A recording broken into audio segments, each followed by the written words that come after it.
Well, welcome everyone to this edition of This Is My Brave, the cast interviews. So today I have with me Anastasia, and she is part of our This Is My Brave High School Edition DC area cast. This cast is unique because it's made up of all high school students. And so Anastasia, welcome.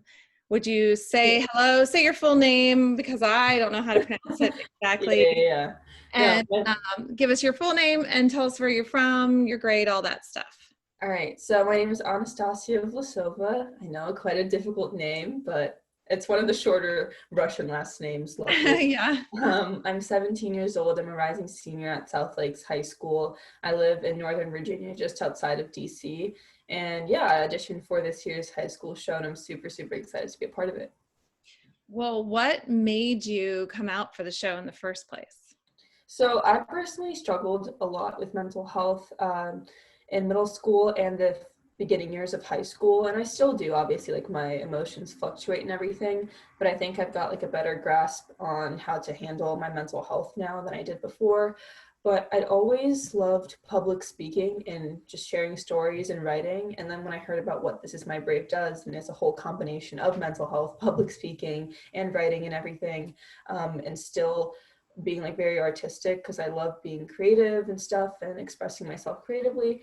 And I thought this was the perfect opportunity to do so and talk about my mental health journey. And I feel like for me, one of the biggest signs of recovery and like newfound confidence and everything is being able to talk about something really, really difficult that you've been through, without, tearing up or just choking, basically. Because I remember like a year or two ago, if I were to talk about the things that I was talking about in the show, I would have immediately started crying, or I would have gotten really embarrassed or ashamed or felt guilty. But now I have this like newfound strength when I share the story, because I know that it's for the purpose of inspiring other people and showing other people that like everyone struggles, and I'm one of those people and everything. So yeah. So obviously we had the vision, of course, because our show's always been about performing arts. It's about being on the stage in the spotlight in front of an audience. And that was our intention, to host this high school event, just the way that all the other shows have gone, on stage. And so you just said you love performing, and now with COVID, we've had to shift gears and turn it into a virtual show. That's why 2020 will be calling it Stories from Home. Mm-hmm. And so just first tell us how you're coping since everything shifted because of the pandemic. Yeah, I mean, obviously the whole situation is more than unfortunate. And there have been days where I've felt really down in the dumps, and I felt like my whole future was kind of not necessarily pointless, but I guess it was just very uncertain and unclear. I mean, obviously, we don't know when quarantine is going to end, or what the outcome of this whole pandemic will be. Because before, I used to have like a very clear vision of where I wanted myself to be in the future and where I saw myself senior year and stuff. Um, that didn't happen. Like, none of those things happened. Everything got canceled and all of that. So there are days that I feel very like hopeless and a bit anxious too, just because there are a lot of things coming up for me, especially with like college applications. I still have to study for the SAT, which I'm somehow still taking. So there's a lot of like academic stress still, but weirdly enough, I have been doing a lot better with my mental health than while I was at school, because I think now at least I'm getting more than enough sleep every single night. And I feel like I'm able to talk to my friends even more than before, because during the school year, we're also busy with like extracurriculars and academics and trying to get like at least 4 hours of sleep and stuff. Whereas now we all have a bit more time on our hands. And so we're able to like FaceTime and call and like go on walks, and hang out, of course, while socially distancing and everything. But yeah, I think that like there's pros and cons to this. And a big part of me does feel a lot lighter and happier because I have more time to like work out, go outside, talk to friends and family and all of that, and like work on other parts of myself that I was kind of neglecting during the school year. Because I think I was paying attention, or not paying attention, I think I was focusing on the wrong stuff. Like during, I mean, not the wrong stuff, grades are obviously important, but I think I gave them like too much weight, you know, like they're not that significant, like in the grand scheme of things. And like if I get one B plus instead of an A or something, it's really not the end of the world. Like even an A minus, I used to be like a perfectionist with all of that stuff. But now I've realized like school literally got canceled. Like grades aren't that big of a deal. I mean, obviously try your best and everything, but you shouldn't stress out and like lose sleep over it. So yeah, definitely my priorities have changed and stuff, and I've kind of realized like what I actually value in life. So yeah, it's just up and down all the time, but I've been doing okay for now. So you said you spend time with friends and making sure you're working out and focusing on some things like reestablishing balance in your life, and that Yeah. brought you some that's been the upshot of this whole Hmm. pandemic. Yeah. How has it been getting ready for This Is My Brave during the pandemic? Is it, or Um, even I know, just we should mention that you do work as an intern mhm. for This Is My Brave. So you run our Brave Teens Instagram account, and Right. what else? Oh, you're doing a podcast with us. Yeah. Mhm. So Yeah. so you've been involved beyond just preparing for the show. So that's probably how's that been for you, being a part of that? I mean, I think that with the whole school cancellation thing, I've just had more time to focus on projects, like you said, like the podcast and creating content for the Instagram and stuff, which is honestly a lot more fulfilling than being in school.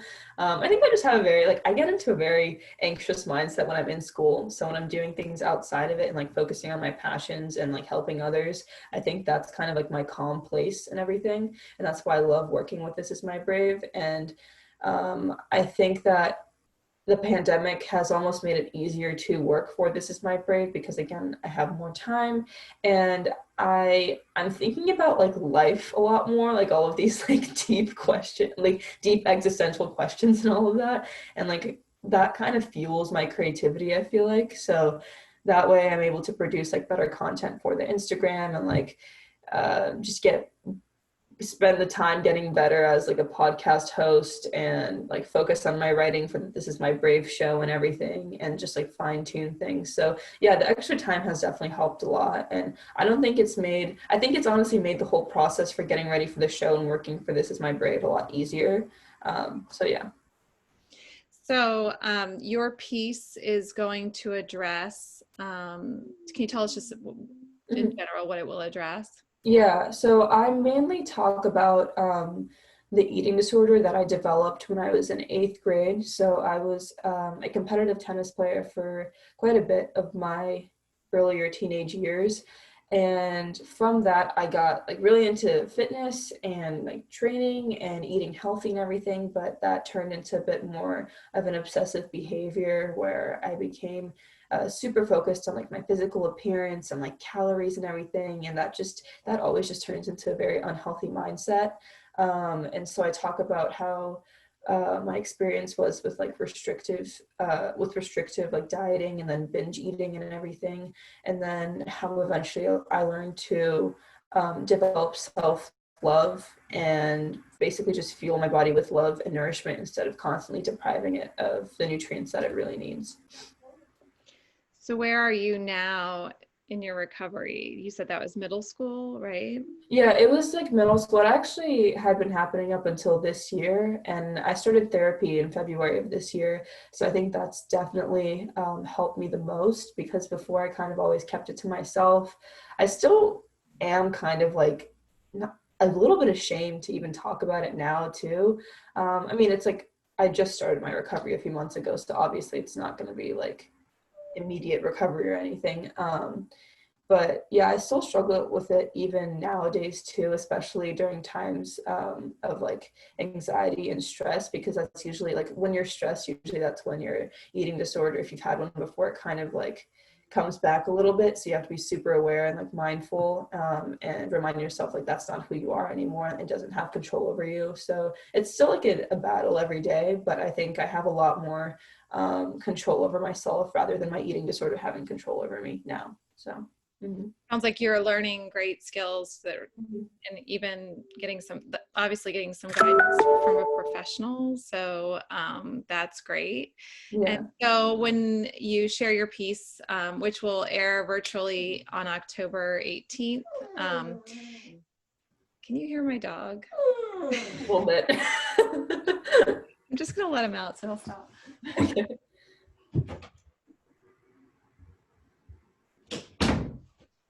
Sorry. No worries. When you share your piece on the 25th, what do you hope that others will take away from it when they see it? I think, honestly, the only thing that I want is at least for one person to be inspired to share their story, because I know for me, I usually find the courage to talk about my struggles when I see other people doing it too, and I realize it's really not that big of a deal, and usually more good comes out of it than harm. You know, I think so many people are afraid to share their story because they're afraid of the negative judgment that they might receive from others. But the fact is that most people respond very positively when someone is vulnerable, especially in front of a crowd of people about something that's been a very personal struggle of theirs. And so I want to inspire at least one person to do that, because, like This Is My Brave always says, storytelling saves lives. And I think that's so true, because it sets off like a chain. When one person shares their story, it makes another want to, and so on and so forth. So yeah, and just I think through storytelling we'll reduce the stigma around mental health. So that's my goal. Yeah. So what's it been like to meet the other cast members? I know it's always, for all of you, been virtual. We haven't had a chance to meet in person. Mhm. But what's it been like to do this experience with a group of other teens your age? It makes me want to cry every time. Good tears, because yeah, like every virtual audition, I mean not audition, rehearsal that we have, whenever one of the cast members shares their piece, it really hits close to home, because I feel like all of these things that we talk about, they're so relatable, because like literally every single person experiences some kind of mental health struggle at one point or another in their life. And so hearing people that are also my age, and like some people have gone through things like I could never even imagine going through, I think it's very eye-opening to me, the fact that they are willing to be vulnerable in front of hundreds of people and like share something that's hurt them so much. Or and it's also beautiful because you see how much they've grown from it, Yeah. because like it takes self-growth to be able to stand up and like share your story. You know, you're probably not going to do that while that bad thing is happening to you. But so I think all of us coming together and participating in the show really symbolizes that like we're moving forward and like we're getting better and we're in recovery. So yeah. Well, I really hope that you do inspire others, to, especially teens, to take that step and be brave and share their story. I think, Mm-hmm. I hope that this year's just the start of a revolution here, where all kinds of people want to just come forth and tell us about their struggles and what they've learned from it. This would be amazing, right? If Mm-hmm. we could just start a whole new conversation about mental health and sharing. And so thanks for being a part of this with us. And of course, for everything else that you do for This Is My Brave. And just a reminder to everyone that if you're interested in seeing Anastasia's story, you can watch with us on the 18th of October, and you can find out more information on our website, thisismybrave.org. And so check us out. And Anastasia, thank you so much for interviewing with me today, and have a great night. Of course. Thank you. You too. Bye.